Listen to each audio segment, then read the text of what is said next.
देखो बेटे, इसमें सबसे पहला क्वेश्चन आराम से सुनिएगा मेरे को।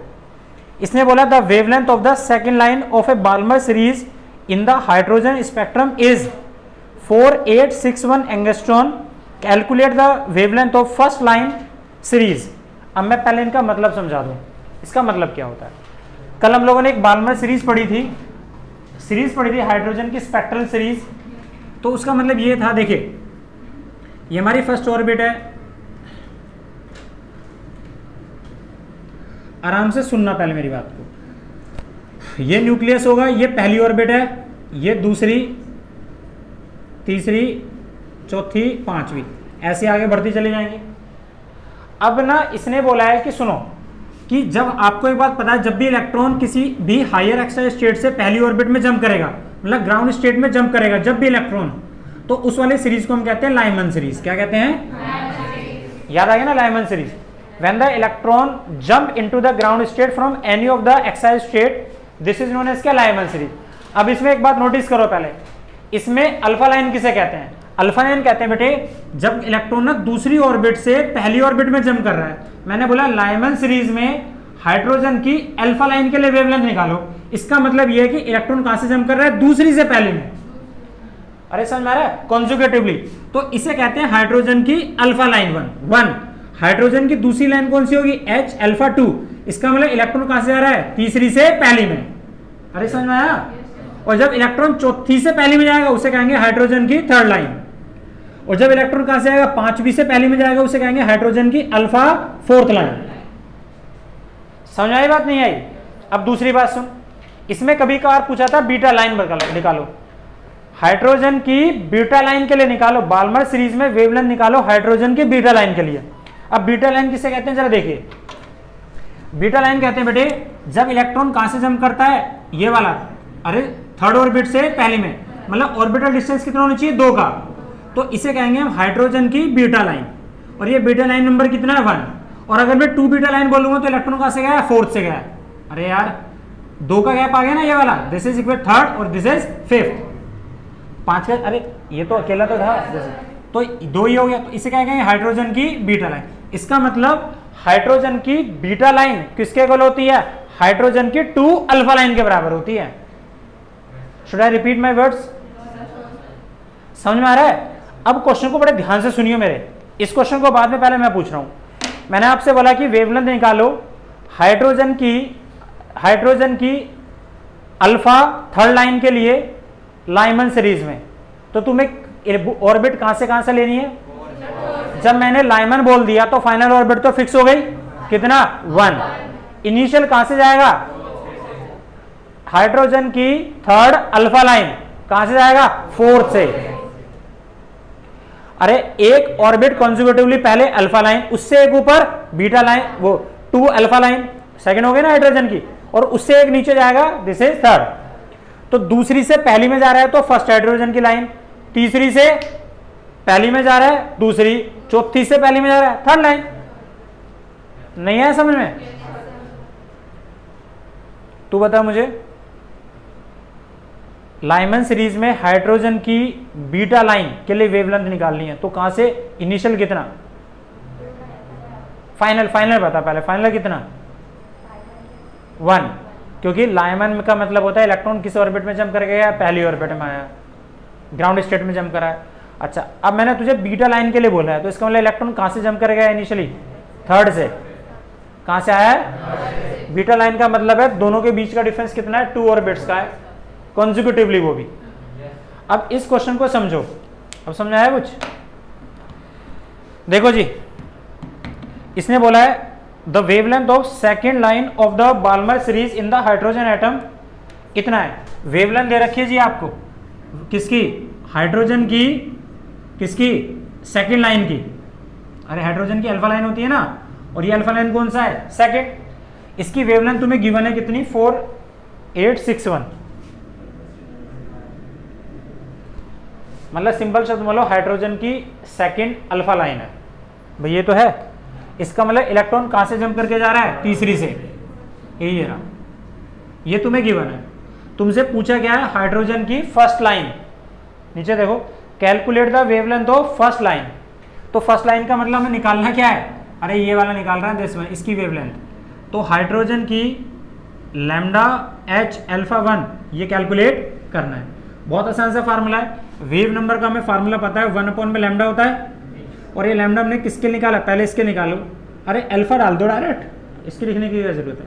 इसका फार्मूला होता है आर 1/n² फाइनल, और फाइनल कितना डिसाइड हुआ है इसमें 1 माइनस 1/n² इनिशियल। इनिशियल कितना है 3, फाइनल कितना था 1, इनिशियल कितना है 3। अरे सेकंड लाइन हो गया ना, तो 3 का स्क्वायर कर, 3 तिया 9, यहां से आर की वैल्यू निकल जाएगी। वैसे जबकि हमें पता होती है लेकिन निकालनी पड़ेगी इसमें। कर इसका आंसर कितना है, तो 1 माइनस 1/9 कितना आ गया आर 8/9। इक्वेशन फर्स्ट डाल, ये तो तुझे पता है। अब दूसरा आ जा, हाइड्रोजन की कौन सा फर्स्ट लाइन, अरे फर्स्ट लाइन के लिए तो निकालना है। और ये कितना हो गया आर इज इक्वल टू, इसका मतलब इनिशियल कितना है इसमें, फाइनल 1 होगा, इनिशियल कितना होगा 2। तो 1/1 का स्क्वायर माइनस 1/2 का square is equal to R 1 minus 1/4 is equal to R into 3/4। Equation second, दोनों को डिवाइड कर, तो lambda alpha 1 is equal to lambda alpha 2 is equal to में आर से आर कट जाएगा, नहीं आया समझ में। 8 चौके 32 और 9 तिया 27। और तुम्हें ये तो दिया हुआ है, ये दिया हुआ है ना ये वाला, और ये निकालना है। तो lambda 2 is equal to 27/32 is equal to lambda alpha 1। ये रहा ना अल्फा 1, सॉरी अल्फा 2 तो दिया हुआ है ना, अल्फा 1 नहीं। तो lambda alpha 1 is equal to 32 upon में कितना आ गया जी 27 लैम्डा अल्फा 2। नहीं आया समझ में, इससे आसान तरीका नहीं है बेटे। एक बार वो बताऊं, बता क्या बताना है, तू बता जो तू चाहता है कि क्या चीज समझ में नहीं आई, शुरू से बता दूं। नहीं, इसका मोल नहीं है, मोल उसका है जो मैंने पहले बताया था, ये तो उसी को बिहाफ पे रखा है। अगर मैं तुझसे कहता हूं कि अगर लाइमन सीरीज है तो इलेक्ट्रॉन फाइनली किस ऑर्बिट में जंप कर रहा है, पहली ऑर्बिट में। बार्मल बोल रहा हूं बाल्मर तो दूसरी ऑर्बिट में, पास्चर बोल रहा हूं तीसरी ऑर्बिट में, ब्रैकेट बोल रहा हूं चौथी ऑर्बिट में, और पीफन बोल रहा हूं 5वीं ऑर्बिट में।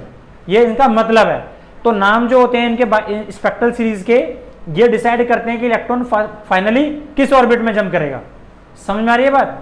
अब मैंने आपसे बोला कि बाल्मर की, सुनना जरा एक बार, सुनो मेरी बात।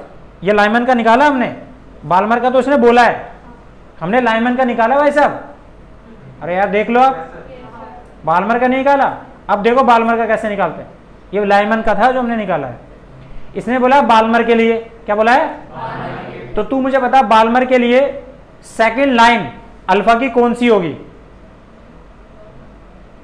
बाल्मर में अल्फा सेकंड लाइन कौन सी होगी। बाल्मर में फाइनल तो 2 हो गया ना, तो इनिशियल कितना होगा 4th। समझ आ गया। इसकी वेवलेंथ तुम्हें दे रखी है।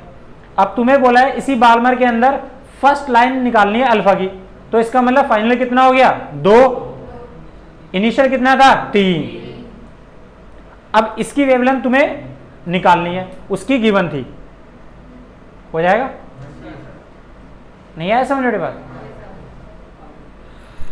अगला सुनो यार, बहुत सारे क्वेश्चन है ऐसे अभी इसमें भी एक करवाऊंगा आपसे, लेकिन सुनते जाओ भाई। डिफाइन करिए, define the distance of closest approach. तो आपको पता है डिस्टेंस ऑफ क्लोजेस्ट अप्रोच वो मिनिमम डिस्टेंस है between the alpha particle and the centre of the nucleus at which the kinetic energy of the alpha particle became equal to potential energy, and this alpha particle will return back to its initial position, and this will help us to determine the size of nucleus. Nucleus का size का estimation लगाने में हमें मदद करता है। उसके बाद नेक्स्ट क्वेश्चन, हाँ जी बताइए इसमें, what are the value of impact parameter on head on collision. 0। Last class में तो आए होंगे आप सब लास्ट क्लास का ये है। इसमें मोस्ट प्रोबेबिलिटी कि ये न्यूक्लियस है और ये अल्फा पार्टिकल आ रहा है, तो अल्फा पार्टिकल जब यहां से आके टकराएगा और एक अल्फा पार्टिकल यहां से टकरा रहा है, तो इम्पैक्ट पैरामीटर किसे कहते हैं। Impact parameter is a perpendicular distance perpendicular distance between the alpha velocity of alpha particle to the centre of nucleus. तो यहां पे भी होता है ना, लेकिन जब ये यही हेड ऑन कोलिजन जा रहा है तो बी की वैल्यू कितनी हो गई, 0।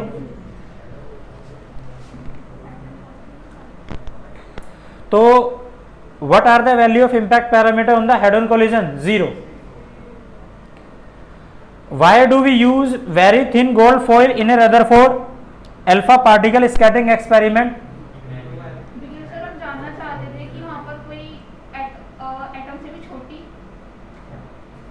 क्योंकि हम इसलिए क्योंकि हमें एक एटम की स्टडी करनी थी और एक एटम के साइज के बराबर हमें क्या चाहिए था, ऐसी चीज, ऐसा मटेरियल चाहिए था जो एक एटम के बराबर पतला हो सके।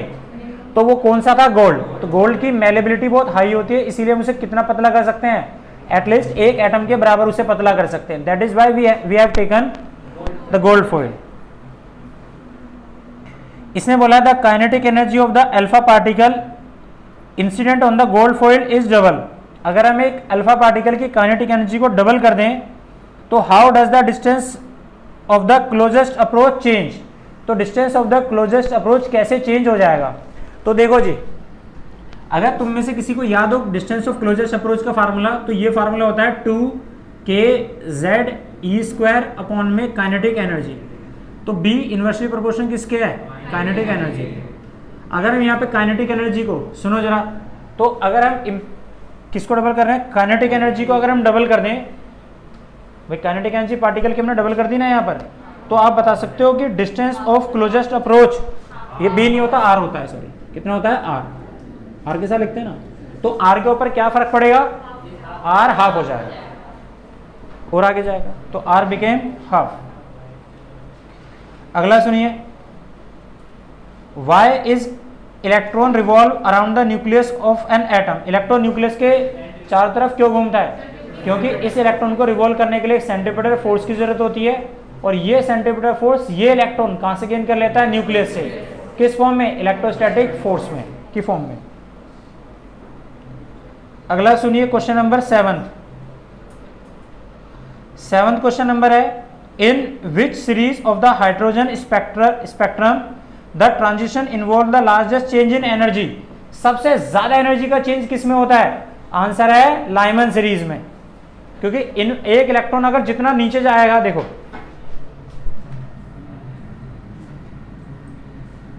ये नंबर फर्स्ट है ना बेटे, तो इलेक्ट्रॉन अगर एक यहां से जंप करके जा रहा है, अरे समझ में आ रही है बात, और एक इलेक्ट्रॉन यहां जा रहा है, एक यहां जा रहा है और एक यहां जा रहा है, हायर से तो जाएगा कहीं से, तो किस में एनर्जी का डिफरेंस सबसे ज्यादा होगा, लाइमन सीरीज में। तो Lyman is the series on which there is a larger change in energy. ध्यान रखना आंसर, ये बिल्कुल टिप्स पे याद होने चाहिए टिप्स। देखो जी, अगला क्वेश्चन है, what is the Rydberg constant, give its value. Rydberg constant क्या है, जब एक इलेक्ट्रॉन nth ऑर्बिट में न्यूक्लियस के चारों तरफ रिवॉल्व करता है, तो वो जब वो रिवॉल्व करता है तो उसकी ये फिजिकल क्वांटिटी रिमेन कांस्टेंट रहती है। ये फिजिकल क्वांटिटी है कितनी, कोई बोलेगा रेडबर्ग कांस्टेंट की वैल्यू 1.097 इंटू 10 की पावर 7 पर मीटर। Very good. उसके बाद अगला क्वेश्चन है, how much is the radius of the bore inner most orbit. हाँ जी आप बोलेंगे, बोलो जी भाई साहब। बोर रेडियस, कोई भी एक हाइड्रोजन एटम में इलेक्ट्रॉन जो होता है जब ग्राउंड स्टेट में हाइड्रोजन एटम के रिवॉल्व करता है, तो उस ऑर्बिट का, ग्राउंड स्टेट की जो ऑर्बिट है उसका रेडियस कितना होता है, आंसर है 0.53 एंगस्ट्रॉम। निकाल के दिखाया था आपको। तो इसे हम क्या बोल देते हैं, इनर बोर रेडियस भी बोल देते हैं, या radius of inner most radius of the hydrogen atom in the ground state. Last class में आए थे आप, ठीक है। अगला सुनो, what is the order of the speed of an electron in the hydrogen atom in the ground state. भैया एक इलेक्ट्रॉन हाइड्रोजन एटम में ग्राउंड स्टेट में कितनी स्पीड के साथ मूव करता है, आंसर है 1/37 times, 1/137 times of speed of light. याद आ गया, ये प्रूफ भी किया था शायद हमने, इतनी स्पीड से मूव करता है। अगला सुनिए, अगला आप सबका एक फेवरेट क्वेश्चन आ गया, आप सबको याद है। अगर total energy of the electron first excited state में आपको -3.4 इलेक्ट्रॉन वोल्ट दे रखी है, तो क्या आप बता सकते हो काइनेटिक एनर्जी कितनी होगी इलेक्ट्रॉन की? इधर देखो, पहले सारे फार्मूले याद ही नहीं होंगे तुम्हें किसी को। सुनो, काइनेटिक एनर्जी किसके इक्वल होती है? माइनस एनर्जी के। अरे पहला फार्मूला। नंबर दूसरा याद कर कि जो हमारी पोटेंशियल एनर्जी होती है वो किसके इक्वल होती है? 2En के बराबर होती है। तीसरा, जो हमारी पोटेंशियल एनर्जी होती है वो -2ke के बराबर होती है। अब मैंने तुमसे बोला कि एक इलेक्ट्रॉन फर्स्ट एक्साइटेड स्टेट में रिवॉल्व कर रहा है, उसके पास एनर्जी है -3.4 इलेक्ट्रॉन वोल्ट। कितनी? तो बताओगे उसके पास काइनेटिक एनर्जी कितनी होगी? +3.4 इलेक्ट्रॉन वोल्ट। पोटेंशियल एनर्जी कितनी होगी? अरे प्लस आ गया ना, 2 से मल्टीप्लाई कर दो, आ गया ना समझ में? और बस हो गया।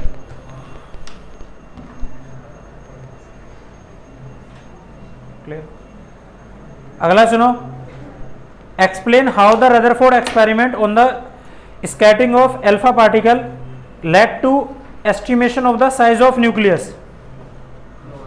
भाई रदरफोर्ड के का जो अल्फा पार्टिकल स्कैटरिंग एक्सपेरिमेंट है उससे हम न्यूक्लियस के साइज को कैसे निकालते हैं? आंसर है with the help of distance of closest approach. तो with the help of distance of closest approach we can determine the size of nucleus. Last class में बताया था। उसके बाद है give the limitation of the Rutherford atomic model. सुनो भाई, Rutherford के एटॉमिक मॉडल की सबसे बड़ी लिमिटेशन क्या रही है? रदरफोर्ड का ना ये कहना था कि जो इलेक्ट्रॉन होते हैं, जब ये इलेक्ट्रॉन न्यूक्लियस के चारों तरफ अपनी किसी एक ऑर्बिट में फ्रीली रिवॉल्व करते हैं तो ये इलेक्ट्रॉन एनर्जी रेडिएट करते हैं, मतलब ये अनस्टेबल होते हैं, मतलब ये जो अपनी ऑर्बिट में घूम रहे हैं अनस्टेबल है। नंबर दूसरा कि ये इलेक्ट्रॉन जब अपनी ऑर्बिट में जब चलते जाते हैं तो एनर्जी तो रेडिएट करेंगे।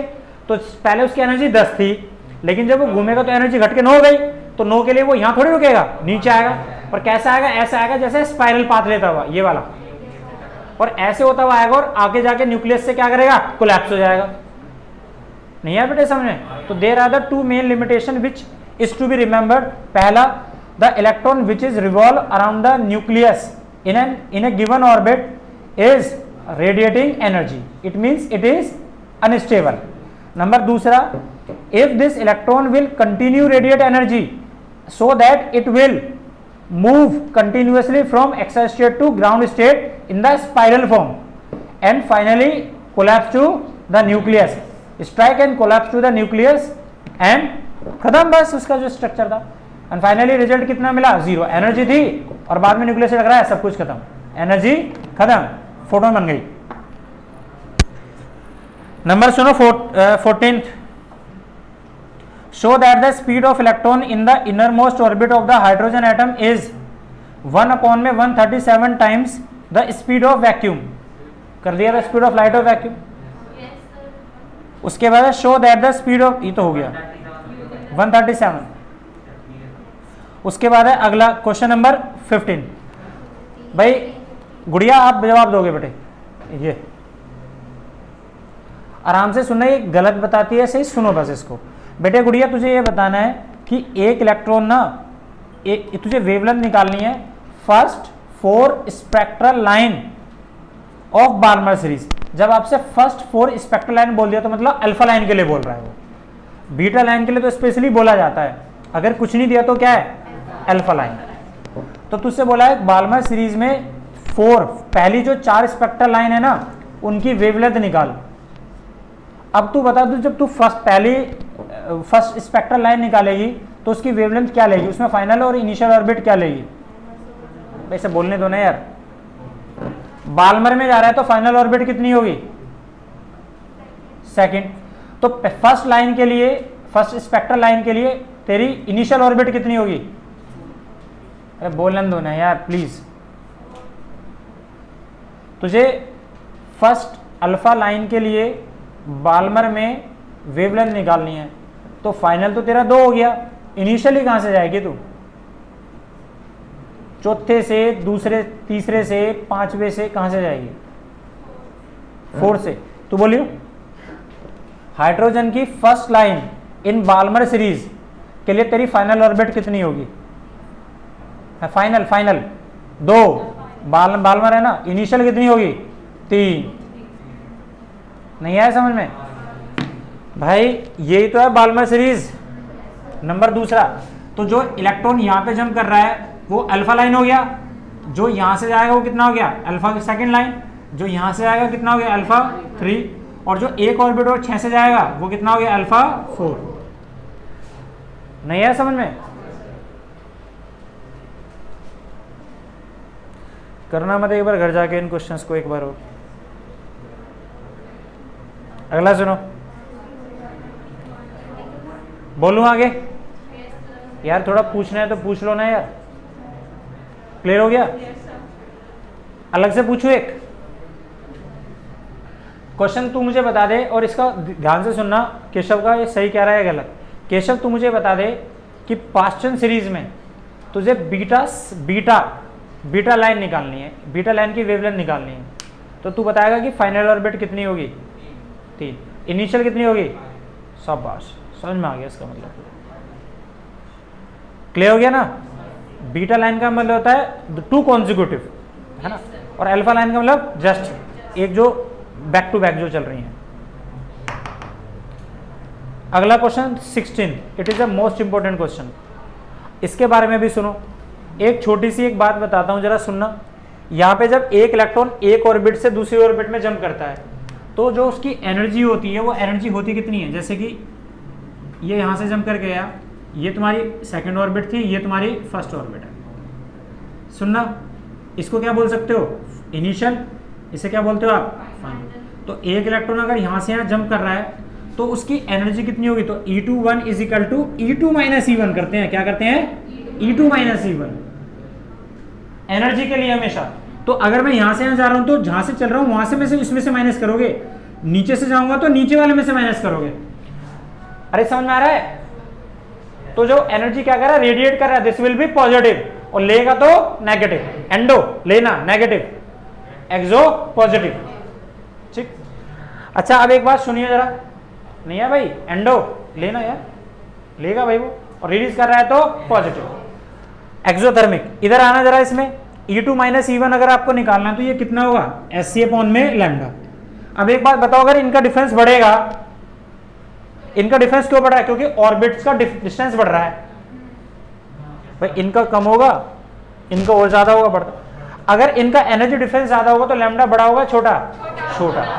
एक बात यहीं पर याद कर लो, पहली बात कि इसका मतलब जब तुमसे हाइड्रोजन की वेवलेंथ पूछी जाती है कि शॉर्टेस्ट वेवलेंथ निकालो, एक हमारा स्पेक्ट्रल सीरीज है उसमें सबसे शॉर्टेस्ट वेवलेंथ निकालो, शॉर्टेस्ट। इसका मतलब ये पक्का याद कर ले, शॉर्टेस्ट होने के लिए इन दोनों का डिफरेंस मैक्सिमम होना चाहिए।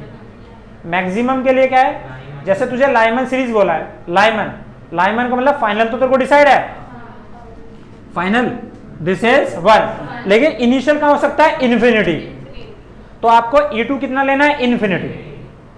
समझ में आ रही बड़ी बात? और शॉर्टेस्ट वेवलेंथ बोलेगा तो अगर ये शॉर्टेस्ट वेवलेंथ ये आ गया ना, लॉन्गेस्ट, तो लॉन्गेस्ट है तो ये डिफरेंस कैसे होना चाहिए? कम। तो कम किसका हो सकता है? 2 कॉन्जिक्यूटिव का। तो जैसे मैंने लाइमन सीरीज बोला है तो लाइमन से का कॉन्जिक्यूटिव की दूसरी ऑर्बिट क्या होगी? सेकंड। तो इनिशियल होगी सेकंड, फाइनल होगी 1। एक बार और। हाँ जी, नहीं आया समझ बढ़िया? बताना जरा मुझे एक बार रफली सा आइडिया देके। अगर मैं तुमसे कहता हूं कि बाल्मर में तुम्हें शॉर्टेस्ट वेवलेंथ निकालनी है, शॉर्टेस्ट, तू बताइए मनीषा, बाल्मर में शॉर्टेस्ट वेवलेंथ निकालनी है तो तू फाइनल कितनी लेगी? 2, और इनिशियल कितनी लेगी? 3। पक्का? कितनी लेगा? इन्फिनिटी। यही तो चक्कर है, शॉर्टेस्ट में ऑर्बिटल का डिस्टेंस मैक्सिमम होना चाहिए और मैक्सिमम में छोटा होना चाहिए। मेरे ख्याल से क्वेश्चन हो जाएगा अब तो। ये इसका ट्रिगर पॉइंट। 16 क्वेश्चन नंबर था बेटे जो मैंने आपको बताया है। अब इसी क्वेश्चन को डिस्कस कर लो। हाँ दे रखी है, देगा वैसे, नहीं देगा तो याद रख। अरे 1.00 नहीं दे रखा, नीचे देख। अरे तो पावर में लिख रखा है मैंने 1.097 इंटू 10 की पावर 7। अरे कहाँ डे घूमने लगा ये। चलें अब अगला सुनो। अगला था इसमें, इसी क्वेश्चन को पढ़ना जरा एक बार। लाइमन सीरीज में तुम्हें शॉर्टेस्ट वेवलेंथ निकालनी है। आशु तू बोलिए जरा एक बार, लाइमन सीरीज में शॉर्टेस्ट वेवलेंथ निकालनी है तो फाइनल कितना होगा तेरी ऑर्बिट? Final 1, initial infinity. इसे बोलने तो देख रहे हो तुम, पता नहीं एक एक का नंबर। अगला बोल, ये बता लॉन्गेस्ट में फाइनल। सही है। अगला क्वेश्चन सुनो, इसने बोला था energy of the electron in the nth orbit is -13.6 upon में n स्क्वायर इलेक्ट्रॉन वोल्ट। कल निकाला था ना। एक इलेक्ट्रॉन की एनर्जी अपनी nth ऑर्बिट में कितनी होती है? -13.6 अपॉन में n square.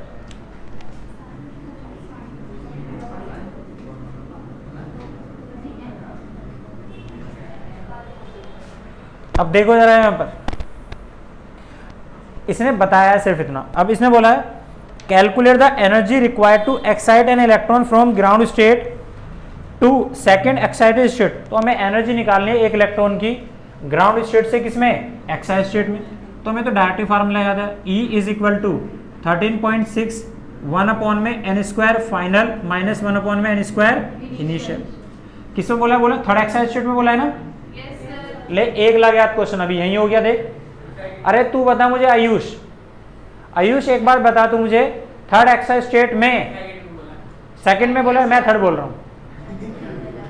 Third excited state में पता तू नंबर ऑफ फाइनल ऑर्बिट कितने लेगा? कितने लोगे? 4th। Very good.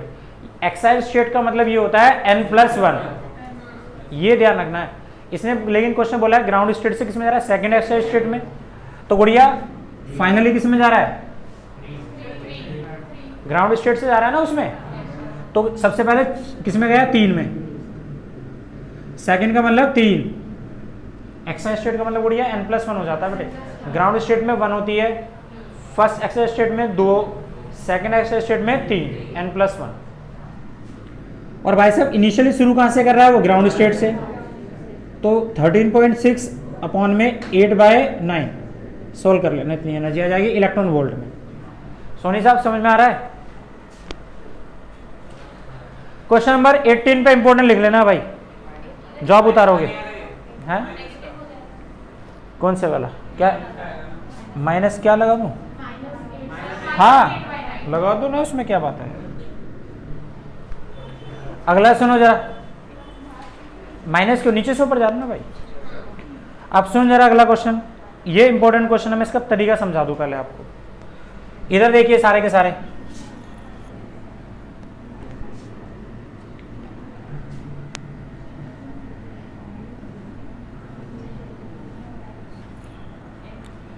This is a, ये एनर्जी लेवल है 0, -1 electron volt, -3 electron volt, -10 electron volt.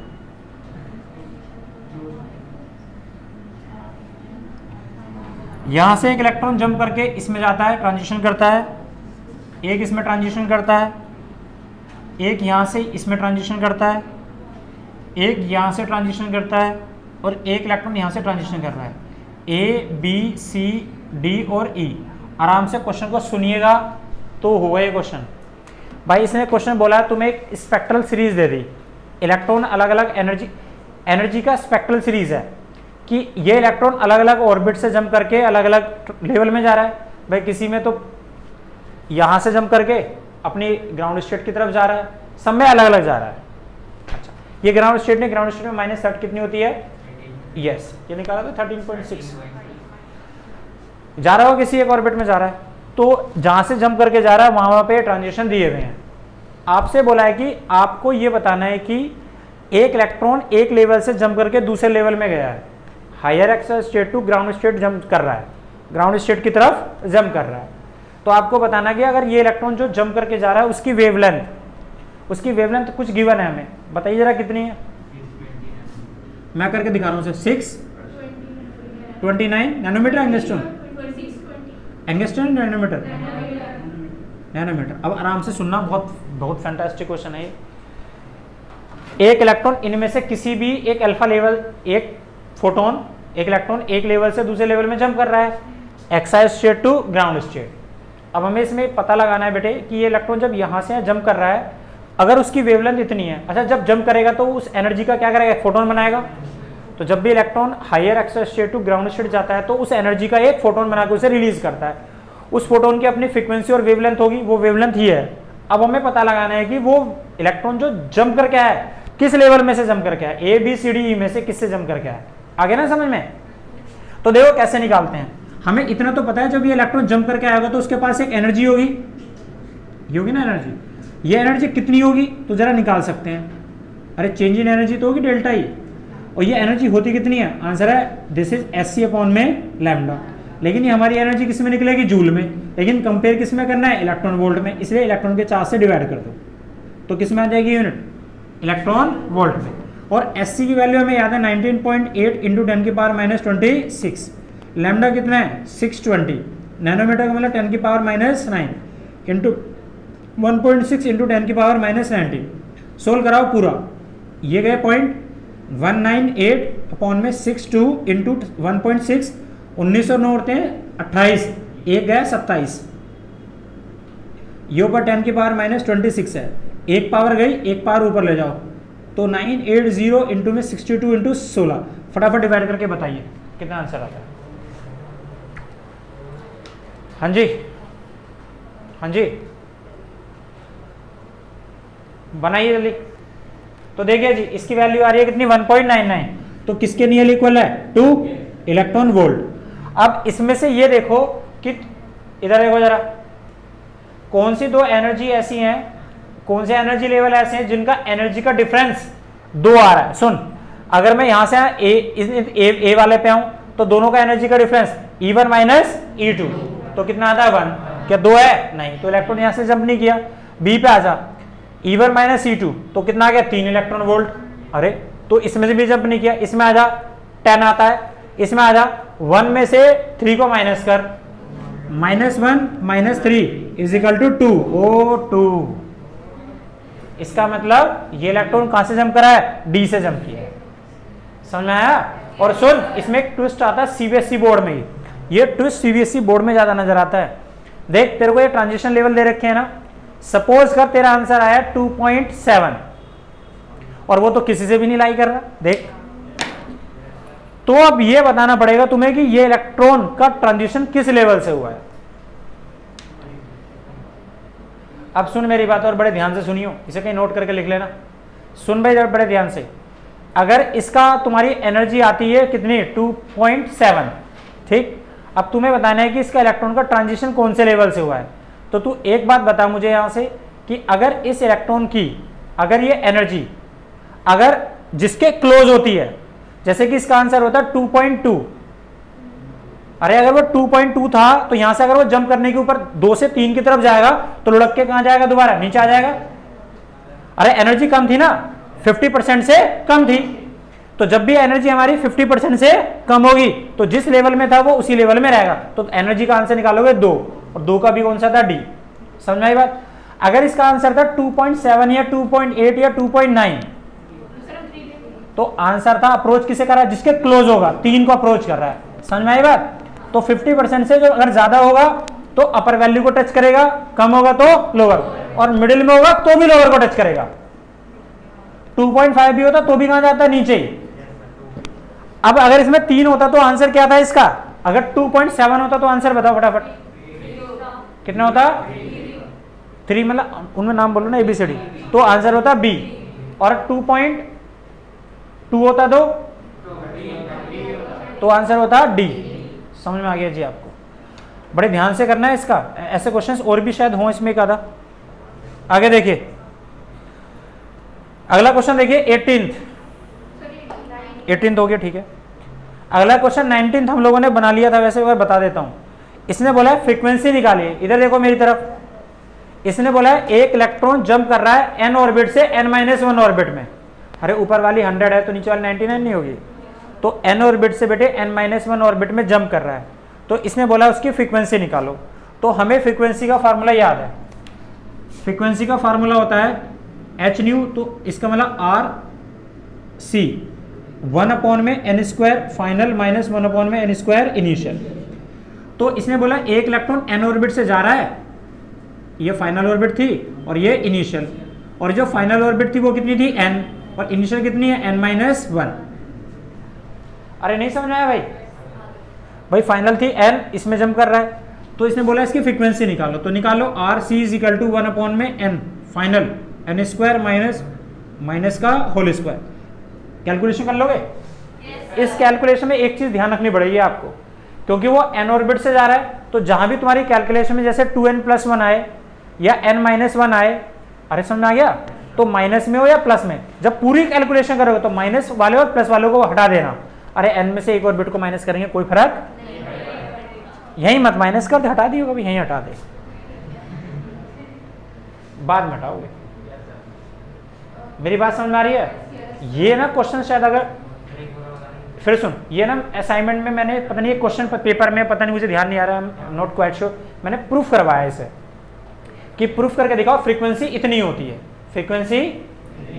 और आप अब ध्यान से सुन लो क्या कर रहा है भाई, फाइनल ऑर्बिट हमारी कितनी थी, n से जा रहा है ना भाई सब, ये फाइनल इसमें जा रहा है, एक ऑर्बिट पहले वाली में जा रहा है, तो फाइनल ये हो गई। अब जब इसमें तुम कैलकुलेशन करोगे तो तुम्हारी कैलकुलेशन कहीं ऐसे आएगी, जब तुम एलसीएम लोगे 2n+1, अरे यार, तो जहां भी +1 आएगा या -1 आए, 1 वालों को हटा दो। समझ में आई बात? 1 वालों को हटा के कैलकुलेशन कर देना, अपने आप निकल जाएगा रिजल्ट। मैं करूँगा, कर लोगे कैलकुलेशन? यार एलसीएम वगैरह तो अगला क्वेश्चन देखो 20 क्वेश्चन नंबर को देखिए जी, इसको भी मैंने इंपॉर्टेंट लिख दिया, आराम से सुनिए। इसने बोला है ग्राउंड स्टेट में किसी भी एक एटम की एनर्जी, ग्राउंड स्टेट में एनर्जी ऑफ एन एटम कितनी है, -13.6 है, वो हमें पता है ग्राउंड स्टेट में होती है। अच्छा, उसके बाद बोला था photon emitted during the transition from n = 3। Electron jump कहां से कर रहा है भाई साहब, फ्रॉम फाइनल हमें दे रखा है 3, इनिशियल किस में जंप कर रहा है 1। तो इसने बोला है जब इलेक्ट्रॉन तीसरी ऑर्बिट से पहली ऑर्बिट में जंप करता है तो वो क्या करता है, एक जो फोटोन निकालता है, वो फोटोन एक फोटो सेंसिटिव मटेरियल पे जाके पड़ता है जिसका वर्क फंक्शन हमें पता नहीं है, लेकिन हमें ये जरूर पता है कि जिससे जो इलेक्ट्रॉन निकल रहे हैं उसकी काइनेटिक एनर्जी हमें 9 इलेक्ट्रॉन वोल्ट दे रखी है। तो कैलकुलेट करो थ्रेशोल्ड वेवलेंथ। बढ़िया क्वेश्चन, फर्स्ट क्लास क्वेश्चन। में पहले क्या था, ये ऑर्बिट थी ना हमारी, ये फर्स्ट ऑर्बिट, ये सेकंड। ये इलेक्ट्रॉन जब यहां से जंप करेगा तो एनर्जी एक रेडिएट करेगा, किस फॉर्म में रेडिएट करेगा, फोटोन। और ये फोटोन एक मेटल सरफेस पे जाके पड़ रहा है, ये रही मेटल सरफेस, जब इस पे जाके पड़ेगा इसका वर्क फंक्शन हमें नहीं पता कितना है, लेकिन यहां से जो इलेक्ट्रॉन निकल के आ रहा है उसकी energy, kinetic energy 9 electron volt दे रखी है। तो हमसे बोला है कि इसकी थ्रेशोल्ड वेवलेंथ निकालो, लैम्डा कितना होगा। नहीं आया भाई समझ में? देखो सोचो इस बात को बेटे, जब तक लाइट किसी एक मेटल सरफेस पे पड़ेगी नहीं तब तो इलेक्ट्रॉन थोड़ी निकल जाएंगे। और लाइट आएगी कहां से, तो उसने बोला जब एक इलेक्ट्रॉन यहां से जंप करके नीचे जा रहा है तो उसने एक एनर्जी रेडिएट करी, और वो एनर्जी क्या है, फोटोन। और ये जो फोटोन जा रहा है सामने एक मेटल पे जाके पड़ रहा है, उस मेटल का हमें वर्क फंक्शन नहीं पता, लेकिन इतना पता है कि उससे इलेक्ट्रॉन निकल गया, उस इलेक्ट्रॉन की काइनेटिक एनर्जी 9 इलेक्ट्रॉन वोल्ट है। तो बताओ इस मेटल का की थ्रेशोल्ड वेवलेंथ कितनी है, मैंने जोड़ दिया, वर्क फंक्शन भी निकाल दो। रिपीट कर दूं, दोबारा से बोलो, ये एक electron higher excited state to ground state में जा रहा था, तो एनर्जी इस पे ज्यादा थी, अब एनर्जी कम है, तो ये क्या करेगा, उस एनर्जी का निकाल देगा ना, किस फॉर्म में।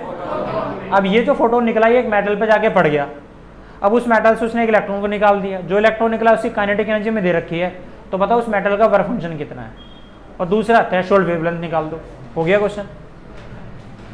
अब देखो जी क्वेश्चन नंबर 20, लेकिन यहां से यहां जब गिर रहा है वो, तो उसकी हमें क्या पता होनी चाहिए, एनर्जी। और एनर्जी निकालने का फार्मूला कितना होता है, E = 13.6 1/n² फाइनल। फाइनल कितना हो गया, 3 का स्क्वायर माइनस 1/1 का स्क्वायर, तो 13.6 अपॉन में 1/9 - 1, तो 13.6 इंटू में 8/9, अरे नहीं समझ आया, इतनी एनर्जी आ रही है इसकी,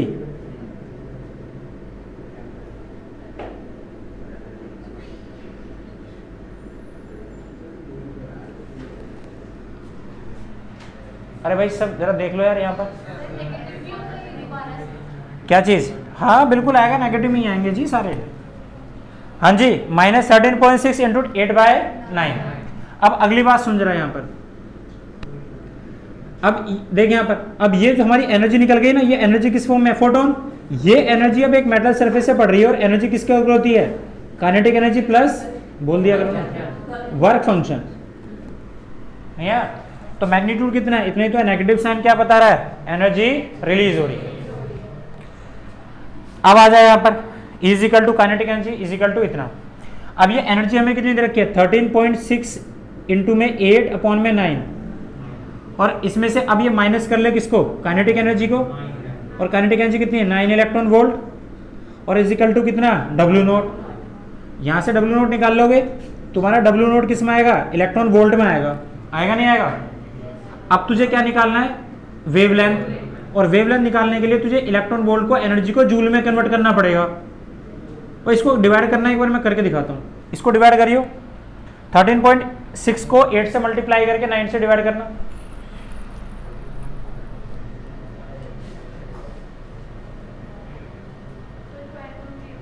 कितना रहा है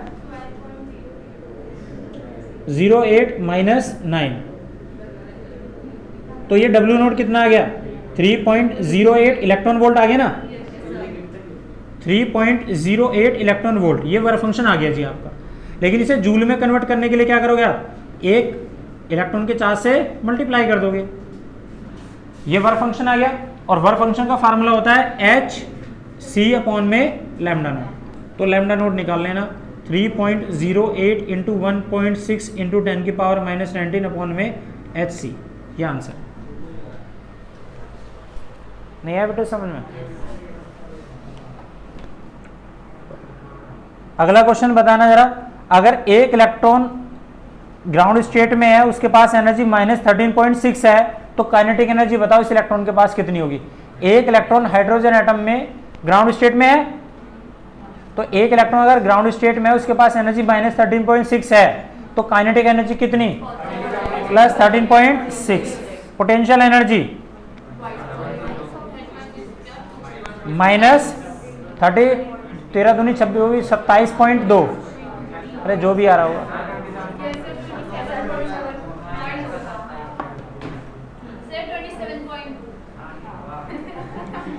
क्वेश्चन नंबर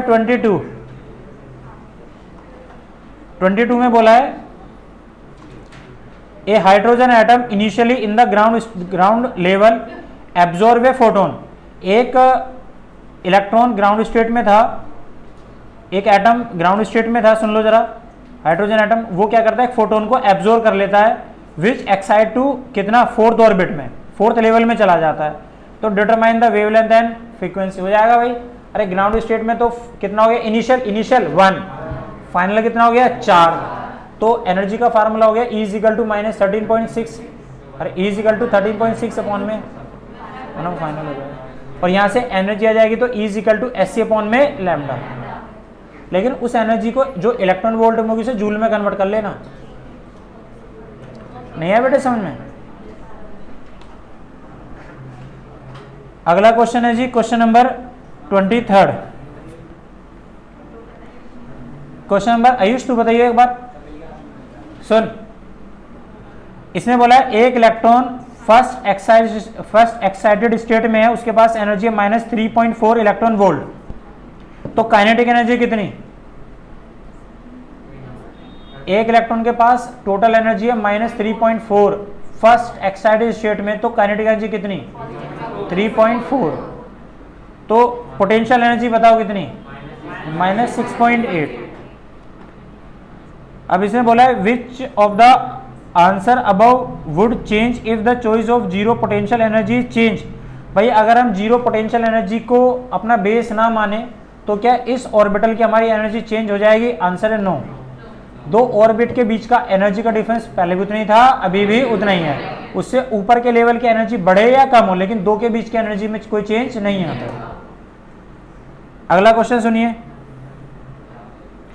इनने बोला है ग्राउंड स्टेट में एक इलेक्ट्रॉन है, करके दिखाओ भाई इसे, जल्दी करो। Question number 24, electron makes a transition from energy level 0.85 electron volt to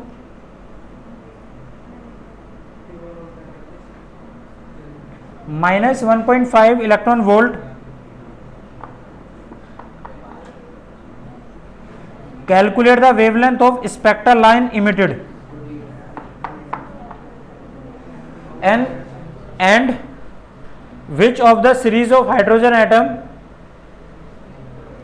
does this wavelength belong?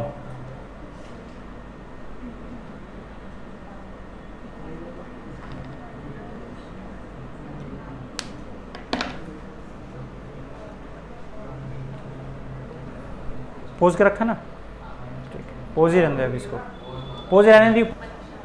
देखिए क्वेश्चन को सुनिए जरा, क्या था इसमें बेटे इसने बोला था कि ग्राउंड स्टेट में तुम्हें एनर्जी बता रखी है -13.6 इलेक्ट्रॉन वोल्ट होती है, और इलेक्ट्रॉन जो जंप कर रहा है वो -8.5 से -1.51 इलेक्ट्रॉन वोल्ट में जंप कर रहा है। तो हमें वेवलेंथ निकालने, तो आपको पता है एनर्जी का फार्मूला होता है E2 - E1, तो -0.85 में से माइनस कर लेना दूसरे को, यहाँ से डेल्टा E आ जाएगा, इसे इलेक्ट्रॉन वोल्ट में कन्वर्ट को जूल में कन्वर्ट कर लेना, और ये एनर्जी किसके इक्वल होती है, SC में लैम्डा, ये लैम्डा निकल जाएगा।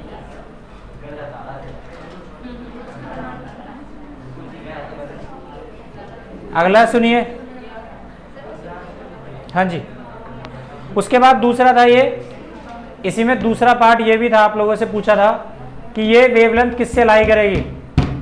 तो आपको पता है कि जो हमारी तीन आपको याद करनी है, इसमें हमारी होती है ना इलेक्ट्रोमैग्नेटिक स्पेक्ट्रल सीरीज, उसमें हमारे आपको तीन याद रखनी है। एक तो जो हमारी लाइट होती है विजिबल लाइट, उसकी रेंज होती है 400 से 700 नैनोमीटर। ऐसे आपको इंफ्रारेड की याद कर लेना और अल्ट्रावायलेट की। इनमें जो तुम्हारी वेवलेंथ आ रही है, ये वेवलेंथ इन तीनों में से जिससे भी लाई करेगी वो स्पेक्ट्रल सीरीज हो। अगला सुनिए, और ये जरूर लाई करेगी किसी ना किसी से। अगला क्वेश्चन है 25 करके दिखाइए फटाफट, सेम जो मैंने भी दिया था। जो ये क्वेश्चन नंबर 25 बताया आपको, सुनो जी, 25 क्वेश्चन नंबर, इसमें जो इलेक्ट्रॉन जंप करके जा रहा है, ऐसे स्पेक्ट्रल सीरीज में जो इलेक्ट्रॉन जंप करके जा रहा है, वो जंप करके जा रहा है, उसकी वेवलेंथ कितनी दे रखी है, 102.7 नैनोमीटर। तो इससे जो आप एनर्जी निकालोगे वो एनर्जी आएगी लगभग 12 इलेक्ट्रॉन वोल्ट। अब तुम देखो इसमें से 12 इलेक्ट्रॉन वोल्ट किसकी एनर्जी आ रही है, कौन से लेवल की, किसकी आ रही है, डी की। तो आंसर है डी आंसर था इसका। आइए 2 मिनट में सारे क्वेश्चंस हो जाते हैं, बाकी रेस्ट ऑफ बोलो भाई। अगला क्वेश्चन सुनिए, with the help of level diagram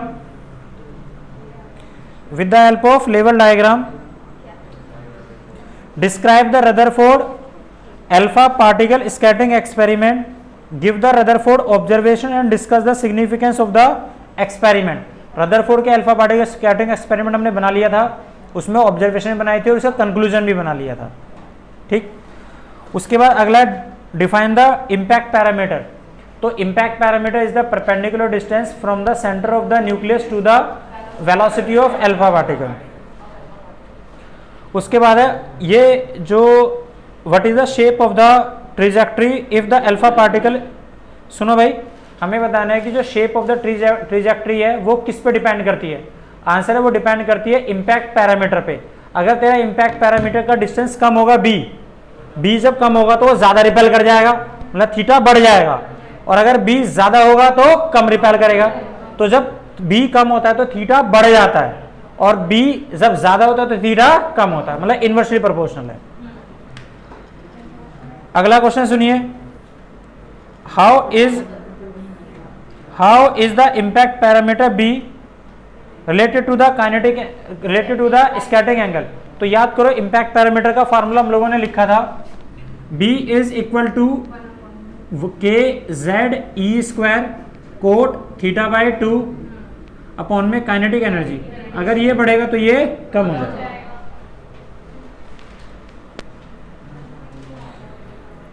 एक सेकंड, इसकी बात नहीं कर रहे थे वो, इससे तो फर्क ही नहीं पड़ेगा इस पे। ये आ जाओ इस पे थीटा पे। हाँ जी, अभी बताया था मैंने थीटा के बारे में। अगर थीटा कम होगा इसका मतलब क्या है, बी ज्यादा था। अभी तो बताया बी कम होगा थीटा ज्यादा, इसका रिलेशन है। State the bore postulate for explaining the spectrum of hydrogen atom. भाई बोर के पोस्टुलेट्स हमें सबको याद है।